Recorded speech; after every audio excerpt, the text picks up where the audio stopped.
My name is Sarah Johnson. I'm just an ordinary working mom who recently turned 38. I grew up in a small town in Michigan and majored in psychology in college. It was a simple desire to understand the human mind that led me to my current job. Now, I work as a counselor at a local elementary school. Listening to children's worries and watching them grow is an invaluable joy for me every day. My life changed dramatically 10 years ago when I met Mike at a college friend's wedding. I fell in love at first sight with his gentle smile and intellectual aura. Working for a pharmaceutical company, he was 4 years older than me and had a playful, fun personality. After dating for 2 years, we got married, and 2 years later, our beloved son Jake was born. Now 5 years old, he's our treasure. However, Jake has something a little special about him. He's been diagnosed with mild autism spectrum disorder. Jake has extremely sensitive hearing and smell, able to detect subtle changes that we don't notice. Sometimes, his abilities surprise us.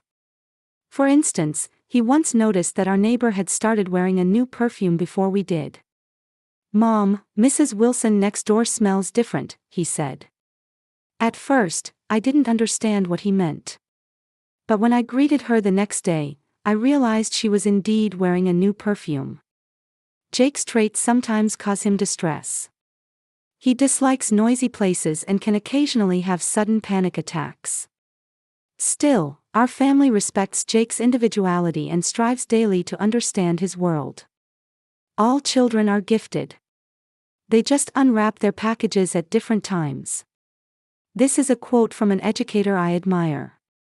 Indeed, Jake has a special gift.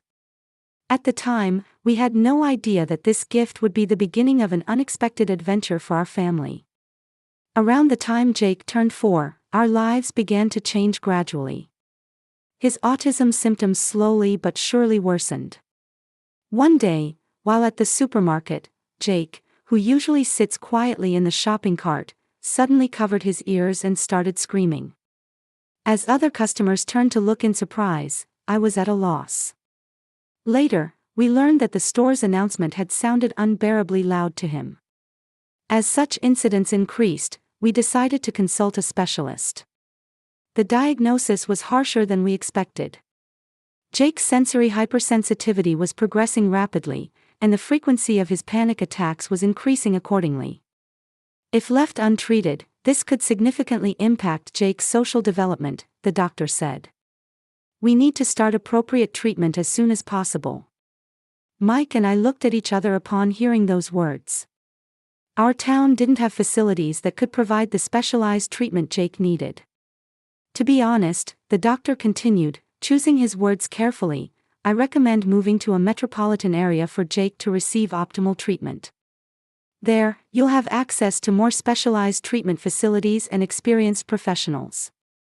That night, after Jake went to bed, we talked for a long time. Moving is a big decision. We'd be giving up our jobs, friendships, and familiar environment. But thinking about Jake's future, it was an unavoidable choice. "Sarah, let's do everything we can," Mike said, holding my hand. For Jake, no sacrifice is too great. Those words brought tears to my eyes. Sure, there were anxieties. But I believed we could overcome them together as a family of 3. The next day, we immediately started preparing for the move. A new life in a new city, new workplaces, new treatment facilities, everything was an unknown world. But we believed we could overcome any difficulties for Jake's sake. When life gives you lemons, make lemonade. Remembering this old saying, I steeled myself. Life may have given us sour lemons, but it's up to us to turn them into sweet lemonade. Although we had decided to move, the reality wasn't so simple. The first thing we faced was a harsher economic situation than we had anticipated. One evening, I noticed something was different about Mike's expression when he came home from work. "Sarah, we need to talk," he began gravely. "There's been a major restructuring at the company. I managed to keep my job, but my salary is going to be significantly reduced. At that moment, alarm bells rang in my head. Jake's therapy costs alone were substantial. Add to that the moving expenses.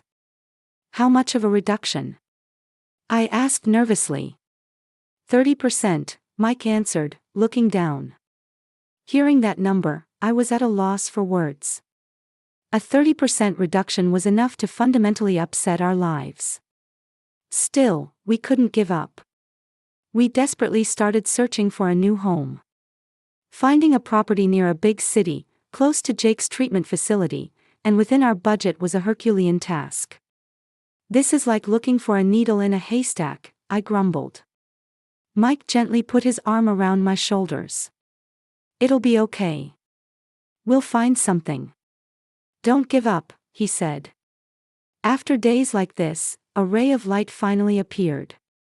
We found a foreclosed property that perfectly fit our conditions. The price was just within our budget.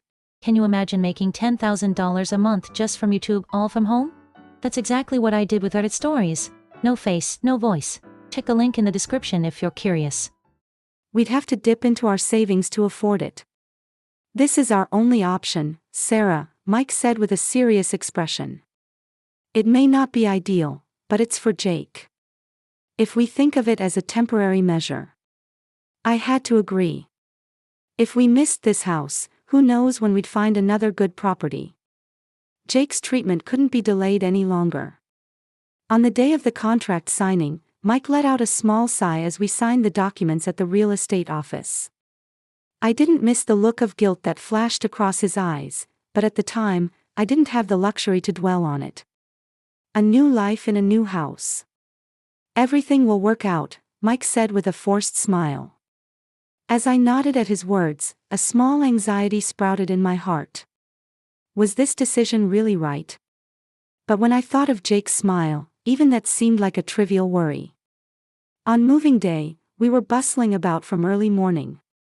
As I loaded the last of our belongings into the car, I felt a lump in my throat as we said goodbye to our old house. Well, here's to the start of a new adventure, I murmured, as if trying to convince myself. When we arrived at our new home, Jake excitedly ran around the house. Seeing him like that, I felt a bit relieved. He seemed to have a good impression of the new house, despite being sensitive to changes in environment. However, reality soon came crashing down on us. Jake's new treatment facility had a good reputation, but he struggled with the unfamiliar environment. On the first day of his appointment, he clung to me crying and refused to let go. "Mommy, I'm scared. I want to go home," he sobbed. Those words broke my heart, but I had to remind myself this was for his own good. I myself was struggling to adjust to my new workplace. The atmosphere was completely different from my previous school. But when I saw the children's smiles, I knew I had made the right choice in this career. Meanwhile, I started to worry about Mike. He was coming home later and later each day. "Just busy with work," he would say, but I could see the exhaustion in his eyes. One night, I saw Mike slump onto the living room sofa when he came home late. I called out to him. "Are you all right? Aren't you pushing yourself too hard?" He answered with a weak smile. "Don't worry. It's just temporary until I get used to it." While nodding at his words, anxiety grew in my heart. Would this new life really work out? As these doubts crossed my mind, Jake's voice brought me back to reality. "Mom, give me a goodnight kiss." Seeing his innocent smile, I renewed my determination. No matter what difficulties we face, I'll protect this family. This is our new challenge. About a month after moving into our new home, subtle changes began to appear in Jake's behavior. At first, it was trivial. He started avoiding a corner of the living room where he usually loved to play. When I asked, "What's wrong?" he would only answer, "Just because," and say nothing more. However, day by day, this behavior became more pronounced. He would sometimes burst into tears in the middle of the night. When I rushed to him, Jake would say, trembling, "Mom, I hear a strange noise." Even when I strained my ears, I couldn't hear anything. But knowing Jake's special senses, I couldn't dismiss his words. One afternoon, as I was preparing dinner in the kitchen, Jake quietly approached me. "Mom," he called out in a small voice. "When I walk on the floor, it feels weird." "Weird? How?" I asked, and Jake tilted his head as he answered. "Well, it's like, it feels shaky. It's different from our old house." Hearing those words, I paused for a moment. True, it's an old house, so there might be some vibrations. But enough for Jake to notice. From then on, I started paying attention to the sensation when walking on the floor. And sure enough, I could feel a subtle vibration, just as Jake had said. However, what concerned me even more was a faint odor wafting from somewhere in the house. At first, I thought it was my imagination, but it became clearer day by day. Jake was also sensitive to this smell. "Mom, this house smells strange," he'd say, sniffing the air. Then finally, one day, Jake said with a worried look, "Mom, there's something wrong under the floor of this house." The moment I heard those words, a chill ran down my spine. Could Jake's special senses be detecting something serious? Such worries crossed my mind. "What do you mean?" I asked, but Jake couldn't explain any further. He just stared at me with frightened eyes. That night, when Mike came home, I told him about Jake's words. Mike's face suddenly changed color, and he said with a trembling voice, "Did you look under the floor?" At that moment, fear spread through my heart. Mike's reaction was clearly not normal. What on earth could be under the floor? I thought I had to see for myself to know the truth. Feeling uneasy about Mike's abnormal reaction, I decided to take action the very next day. Without telling my husband, I decided to consult Tom, a carpenter with a good reputation in the neighborhood.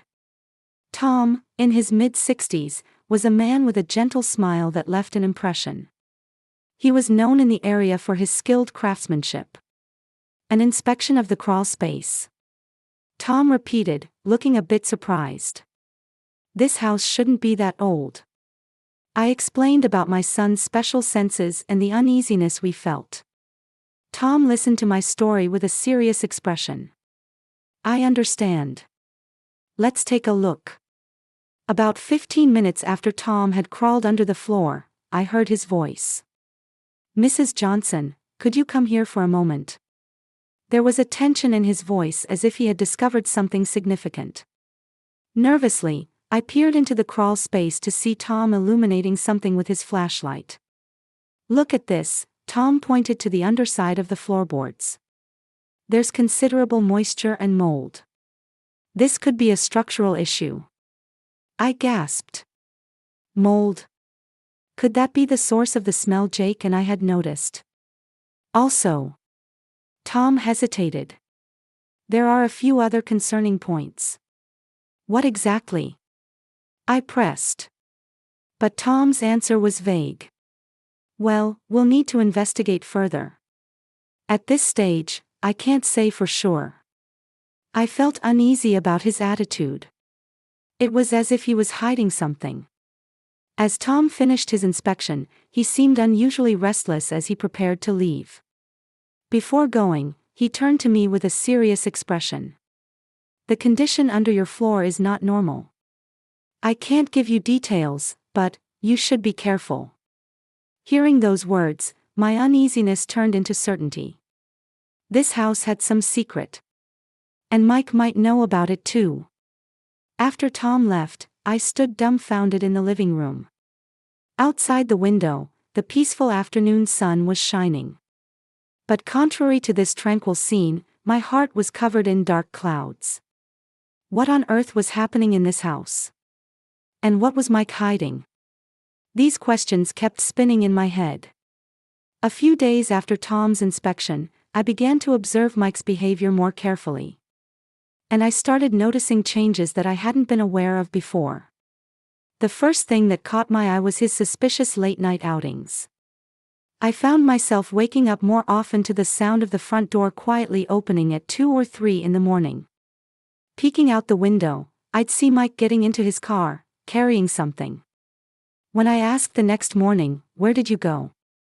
I'd only get a vague answer like, "Just some work stuff." What also bothered me were the frequent secret phone calls. While relaxing in the living room, Mike would suddenly stand up and leave the room.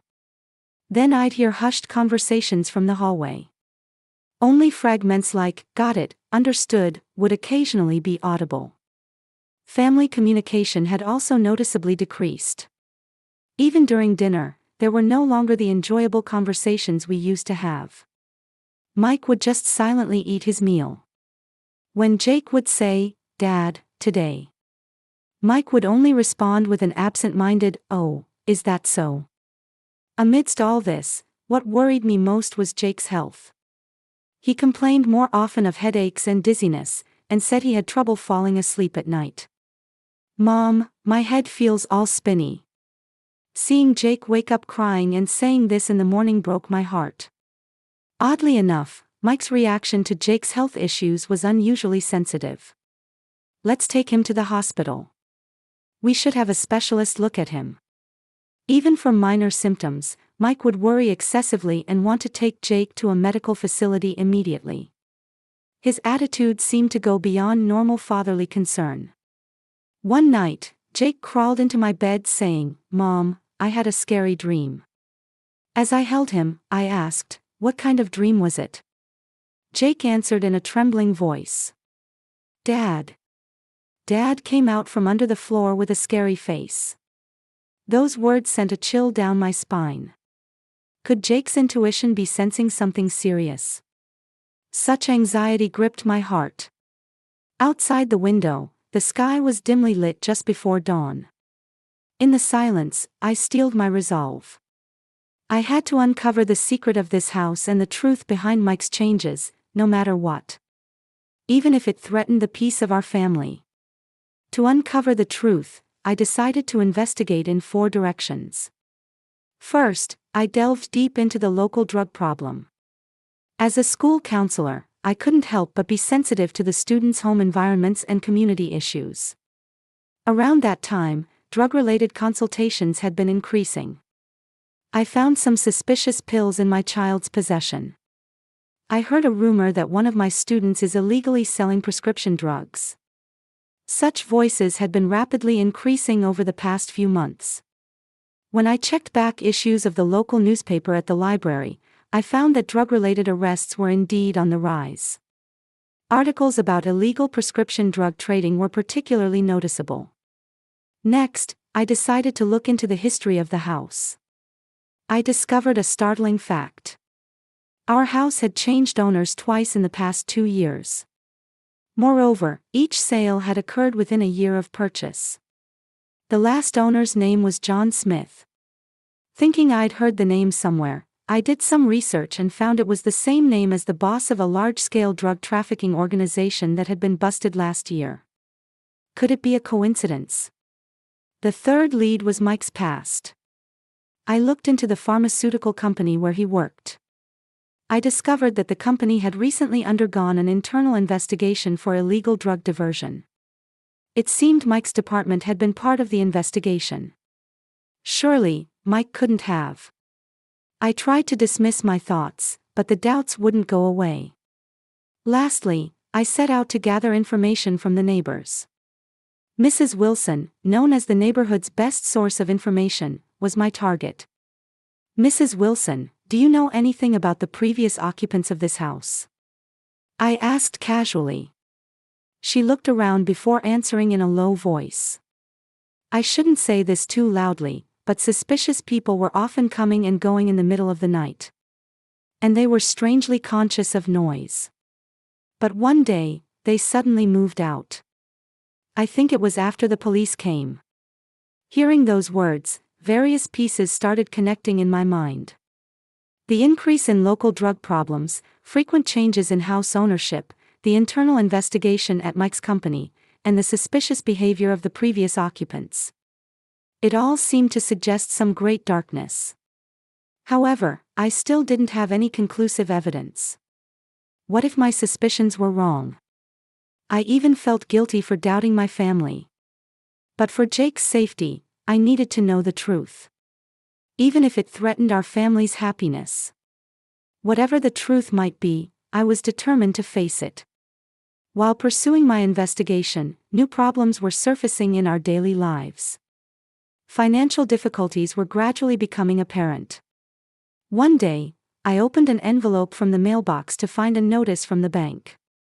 It said we were 2 months behind on our mortgage payments. Mike, this. When I showed it to Mike that night after he came home, his face contorted. Don't worry. I'll definitely pay it next month, he said, but his eyes seemed to be hiding something.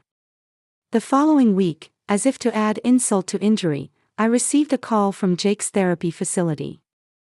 Mrs. Johnson, I'm sorry, but last month's therapy fees haven't been. Don't worry. I'll definitely pay it next month, he said, but his eyes seemed to be hiding something.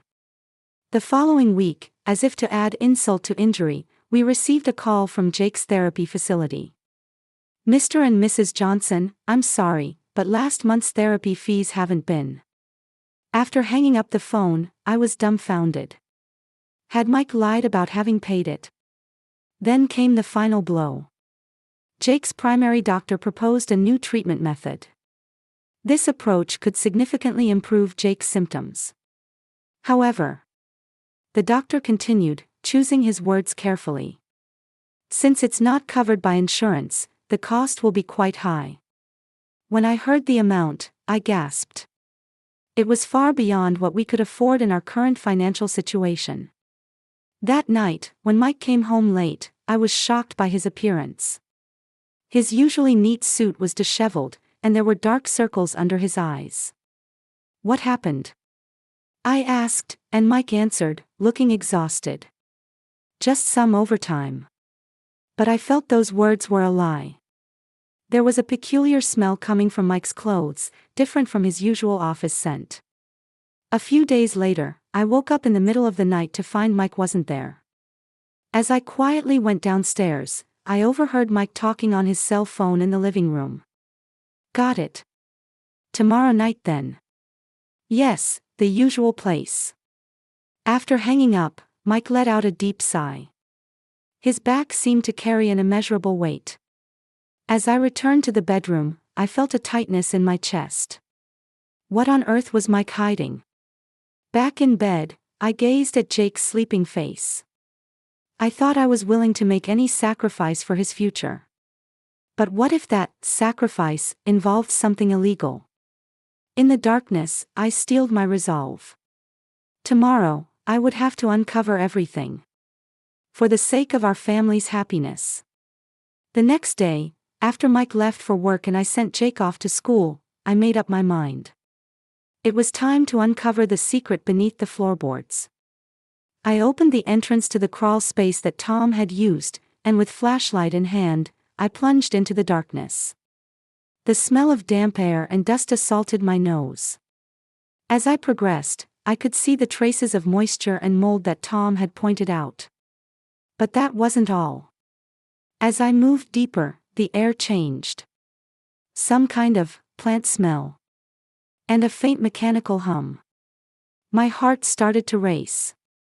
In a dim corner, I could see something covered with a plastic sheet. Nervously, I approached and lifted the sheet. It can't be. There, although small in scale, was what appeared to be an illegal cultivation facility. Plants that looked like marijuana were growing lushly under artificial light. Next to them were devices controlling temperature and humidity. With my mind going blank, I started to examine the surroundings. Then I noticed a pile of cardboard boxes. Peeking inside, I found them packed with laboratory equipment and bottles of chemicals. And what I found in the bottom box was... Is this Mike's notebook? It was unmistakably Mike's handwriting. As I flipped through the pages, I found detailed notes on marijuana cultivation methods and chemical formulas. What surprised me even more was the latter half of the notebook. It contained detailed research notes on CBD oil extraction methods and its effects on autism. Is this for Jake? In my confused mind, the pieces started to fall into place. Mike's suspicious behavior, our financial difficulties, and Jake's treatment. It all led to this illegal cultivation facility. On the last page of the notebook, it was written: "Legal methods can't save Jake. This is the last resort. God, forgive me."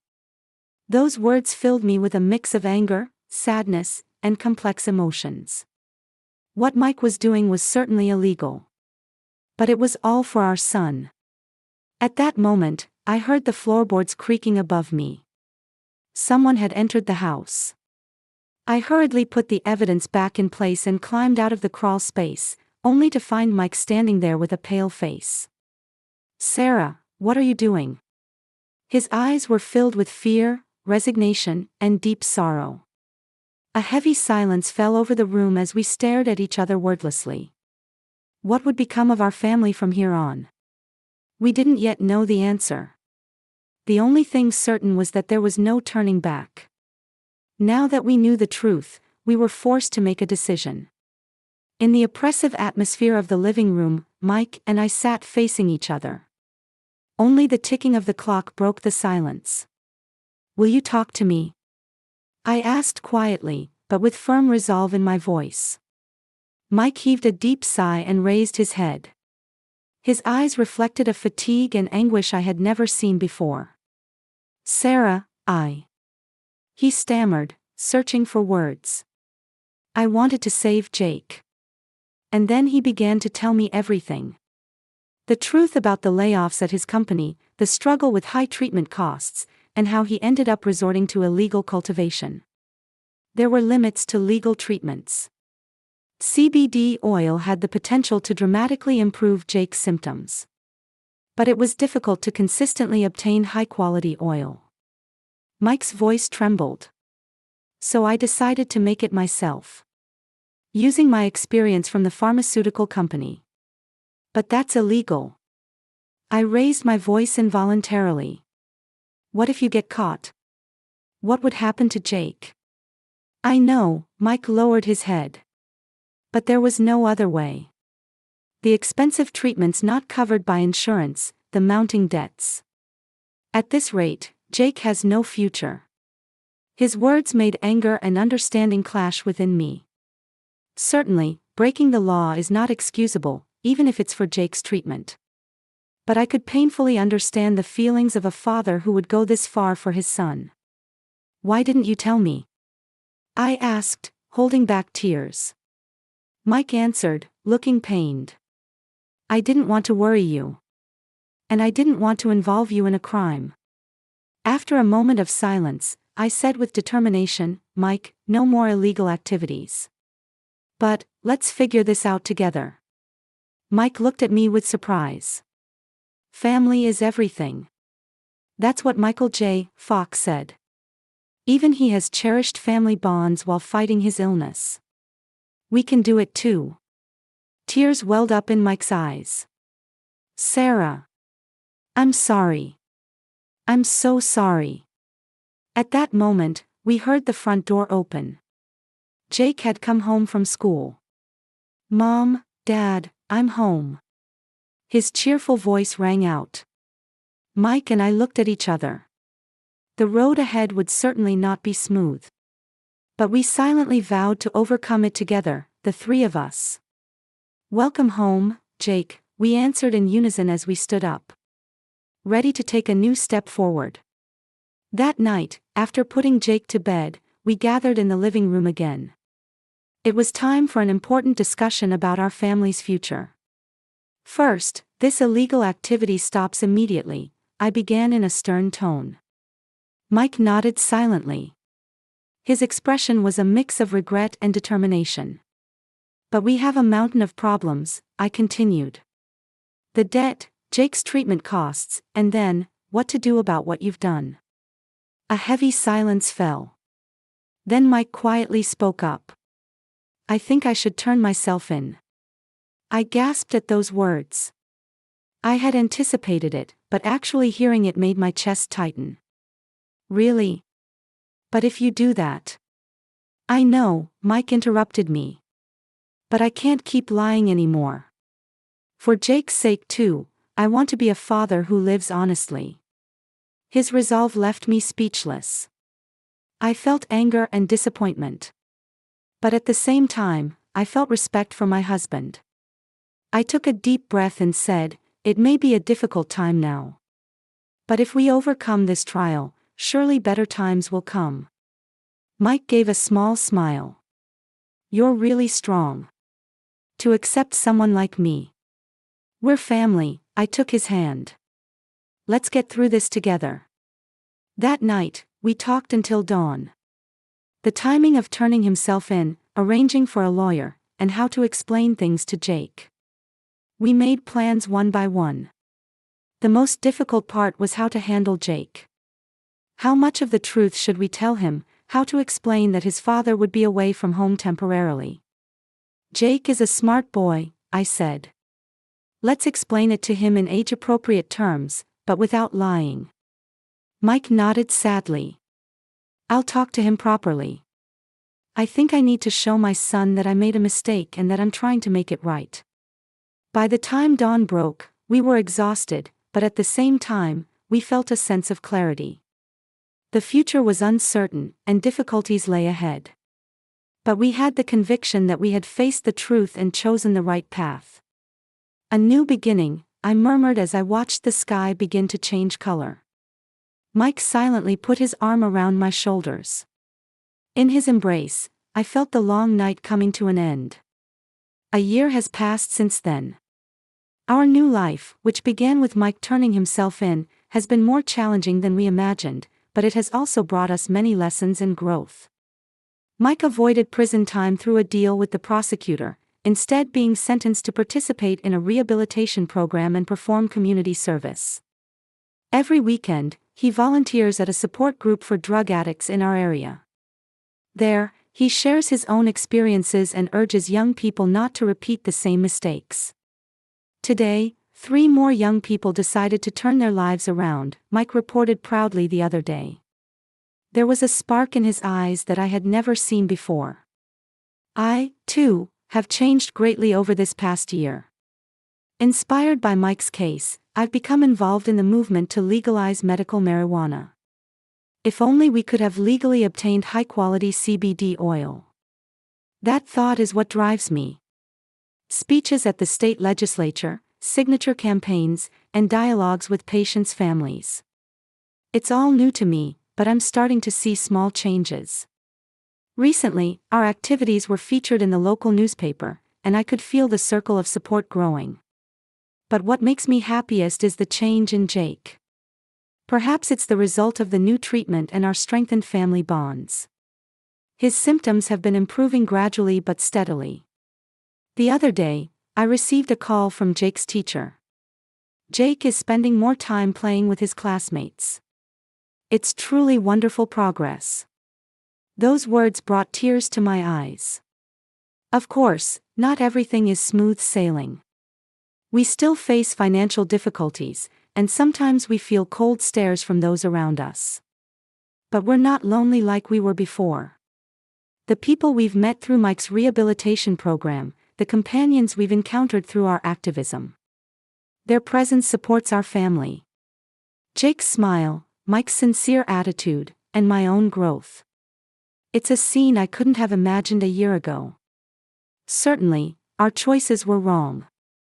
But by honestly facing our mistakes, making amends, and starting on a new path, we found an unexpected ray of hope.